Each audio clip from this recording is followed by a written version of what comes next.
variabel bauran promosi ini ternyata ada periklanan. Periklanan itu termasuk ke dalam bauran promosi.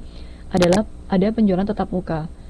Jadi ia menjual secara tatap muka. Yang ketiga ada promosi penjualan. Yang keempat ada hubungan pemasaran, hubungan masyarakat. Hubungan masyarakat ini biasanya kita sebut dengan public relation. Nah, public relation ini merupakan suatu humas biasanya. Jadi ia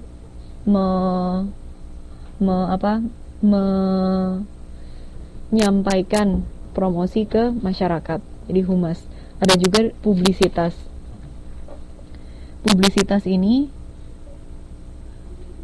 lebih luas lagi. Kalau yang hubungan masyarakat itu bagaimana antar masyarakat itu berhubungan. Nah, kalau yang publisitas ini menyangkut mulai dari hubungan masyarakat, kemudian ia meliputi upaya-upaya untuk menciptakan dan mempertahankan hubungan yang menguntungkan antar organisasi dengan masyarakat. Misalnya, jadi ia mempertahankan hubungan yang baik.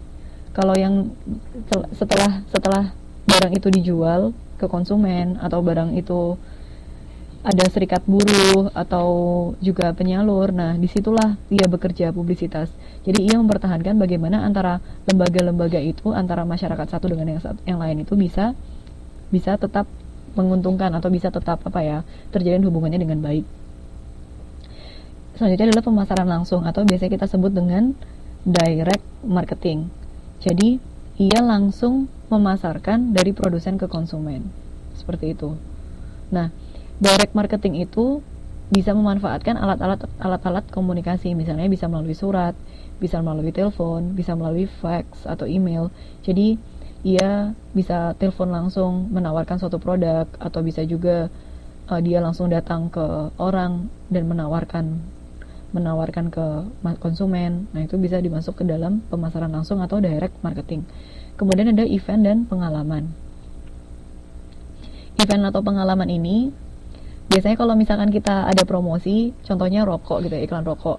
Nah, barangnya itu rokok, tapi rokok itu membuat suatu event, bisa juga kayak Jarum Black gitu ya, atau apa, biasanya kalau di Indo kayak gitu ya, ada musik-musik band-band yang ternyata dia sponsor utamanya menggunakan rokok. Jadi dia membuat suatu acara yang disenangi oleh konsumen. Contohnya tadi ada festival band, atau ia juga bikin perlombaan dance atau perlombaan apa, sehingga konsumen itu datang dan melihat logo itu ada di mana-mana. Oh, ternyata logonya ada di mana-mana. Ini ada pertanyaan dari Mbak Sulastri, apa bedanya sales dengan PR? Bedanya sales dengan PR. Kalau sales itu ia menjual, tugasnya adalah menjual. Contohnya seperti sales promotion girl.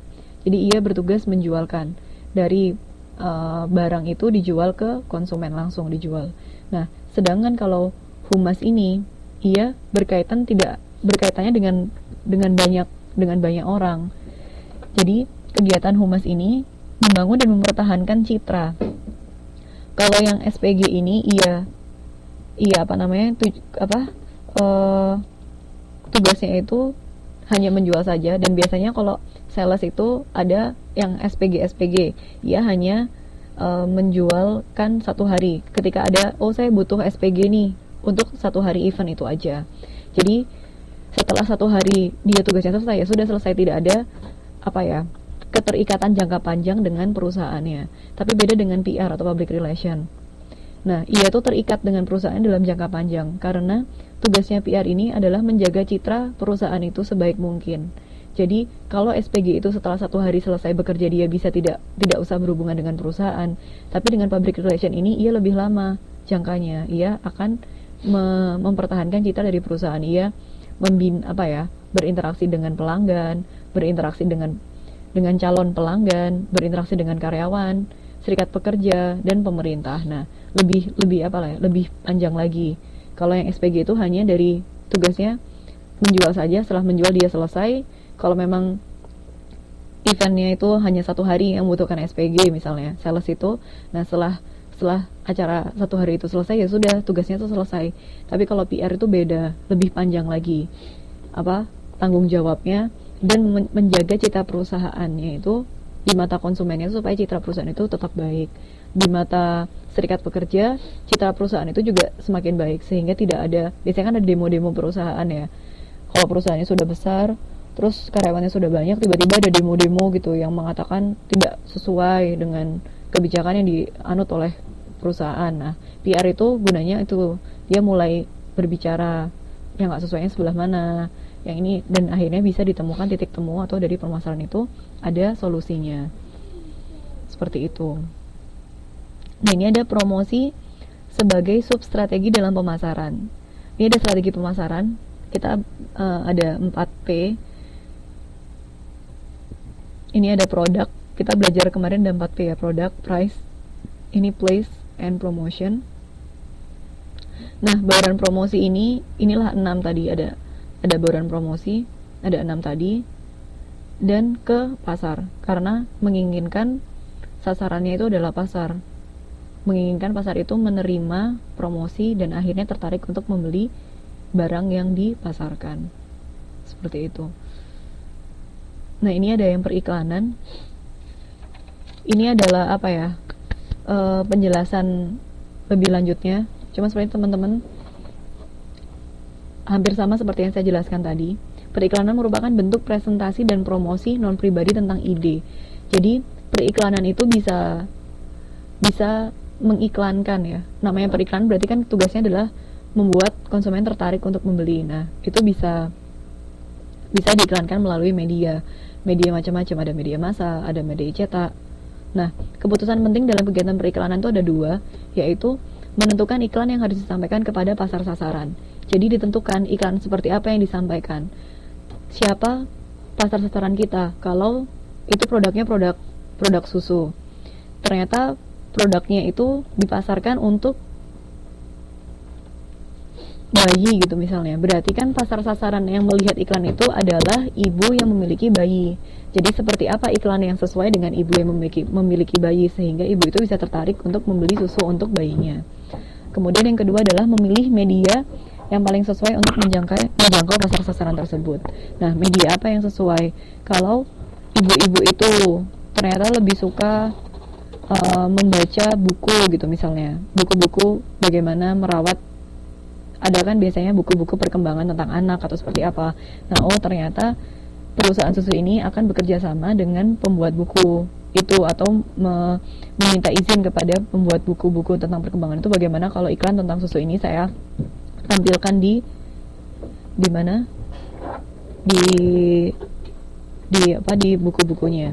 Ini dari Mbak Friska. Apa bedanya sales dengan marketing, Bu? Kalau marketing itu pemasaran secara umumnya. Tapi kalau sales di sini masuk ke agen penjual. Jadi orang yang membantu suatu perusahaan untuk menjualkan barangnya. Jadi sales itu masuk ke dalam pemasaran. Jadi kayak bagian dari pemasaran, bagian dari agen dari penyalur. Nah, seperti itu.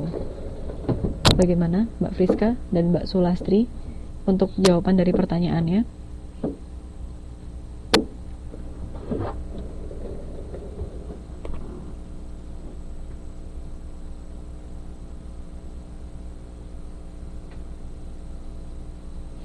Mbak Sulastri paham ya, alhamdulillah.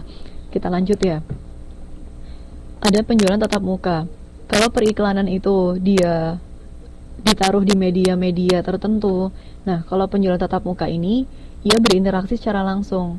Jadi saling bertatap muka atau saling bertemu muka antara pembeli dan penjual. Nah, oleh karena itu disebut dengan penjualan tatap muka.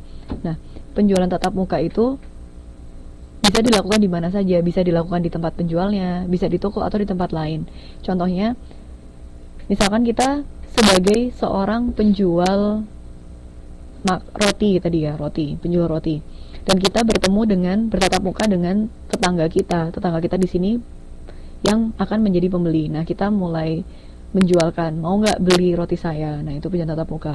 Dan penjualan tatap muka ini bisa terjadi di mana saja, selama pembeli dan penjual itu saling bertatap muka. Nah, itu yang disebut dengan penjualan tatap muka. Tidak harus berada di toko, karena bisa saja penjual itu keliling. Contohnya tadi ada tukang bakso keliling gitu ya. Itu termasuk penjualan tatap muka karena ia bertatap muka dengan pembelinya, dan ia tidak menetap di satu tempat karena ia berkeliling dari satu ke satu tempat, dari rumah ke rumah. Nah, itu akhirnya penjualan tatap muka. Apa sih tujuan dari promosi itu? Nah, ini ada empat tujuan. Yang pertama adalah memodifikasi perilaku. Apa yang dimaksud dengan modifikasi perilaku? Jadi, perilaku yang awalnya tidak suka menjadi suka, yang awalnya tidak tahu jadi tahu. Tadi ada AIDA ya. Pertama ada attention, interest, desire, sama action.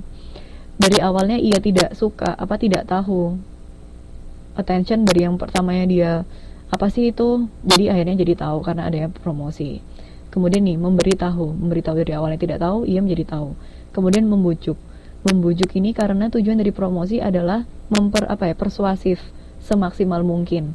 Jadi bagaimana caranya membujuk atau meyakinkan seorang pelanggan ini untuk membeli produk kita. Dan yang keempat adalah mengingatkan. Jadi biasanya kalau promosi itu diulang-ulang karena pengulangan itu adalah hal untuk mengingatkan seseorang.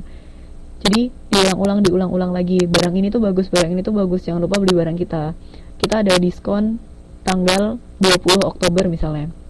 Jadi jangan lupa tanggal 20 Oktober kita ada diskon, tanggal 20 Oktober ada diskon di sini. Jadi itu diulang-ulang sehingga bisa mengingatkan konsumen tentang suatu produk atau kegiatan yang akan kita lakukan. Nah, itu dari tujuan dari promosi. Nah, faktor-faktor apa saja yang mempengaruhi bauran promosi? Ternyata adalah jumlah dana. Dananya berapa? Kalau dananya tidak banyak, ya berarti promosi yang kita lakukan tidak usah terlalu jor-joran, tidak usah terlalu sampai membutuhkan dana yang sedikit saja. Tapi kalau dana kita banyak dan ternyata kita memang sudah menyiapkan dana khusus untuk promosi, berarti promosi yang kita lakukan juga bisa semakin banyak. Misalkan saya sudah menyiapkan dana khusus untuk melakukan promosi di televisi. Jadinya bisa langsung dilakukan promosinya itu di televisi atau melalui media-media massa. Dan sifat pasar. Nah, sifat pasarnya seperti apa? Apakah misalnya kita tadi menawarkan ke ibu-ibu atau ke bapak-bapak atau ke anak kecil. Nah, kalau kita menawarkannya ke anak kecil, berarti promosi yang kita lakukan juga berbeda caranya dengan kita menawarkan ke ibu-ibu. Anak kecil kan biasanya sukanya yang senang-senang atau yang rame-rame, yang fun, yang banyak warnanya, colorful atau seperti apa, sehingga anak kecil itu lebih tertarik buat membeli atau tertarik untuk melihat promosinya. Oh, Mbak Ari lucu-lucu. Nah, ya benar. Biasanya anak kecil kan sukanya kartun-kartun, atau biasanya ada orang yang memakai kostum yang lucu-lucu. Nah, seperti itu. Jadi dilihat bagaimana sifat pasarnya. Kemudian jenis produknya. Jenis produk itu juga mempengaruhi promosi. Produknya seperti apa? Kalau produknya itu produk minuman, berarti promosinya seperti apa? Beda dengan produk di bidang, misalnya kita memiliki biro tur perjalanan gitu ya. Kalau kita produknya minuman, pasti beda promosi yang dilakukan dengan kalau kita memiliki biro perjalanan. Kalau biro perjalanan kan bisa saja promosi yang kita lakukan itu kita menampilkan berbagai slide-slide tentang pemandangan-pemandangan dimanapun, atau kita melayani biro perjalanan kemana. Nah, itu bisa ditampilkan. Itu berbeda. Jadi sehingga mempengaruhi dari bauran promosinya. Nah, ada rencana promosi. Karena untuk melakukan kegiatan promosi itu juga membutuhkan suatu rencana. Yang pertama adalah mengidentifikasi pasar sasaran. Jadi kita lihat dulu bagaimana sih sasarannya, pasarnya seperti apa, diidentifikasi. Kemudian menentukan tujuan. Tujuannya seperti apa? Kan kita untuk melakukan promosi itu supaya membuat orang itu tahu, suka. Nah, sebentar ya teman-teman. Ini menentukan tujuan. Nah, jadinya kita tetapkan dulu tujuannya seperti apa. Kira-kira promosinya mau ditaruh di mana, jam berapa, seperti apa, dan merancang pesan. Promosi ini tadi berkaitan erat dengan komunikasi, ya kan? Tadi awal kita belajar tentang komunikasi. Nah, di dalam komunikasi ini ada pesan. Pesan apa yang akan disampaikan kepada konsumen? Nah, uh, kalau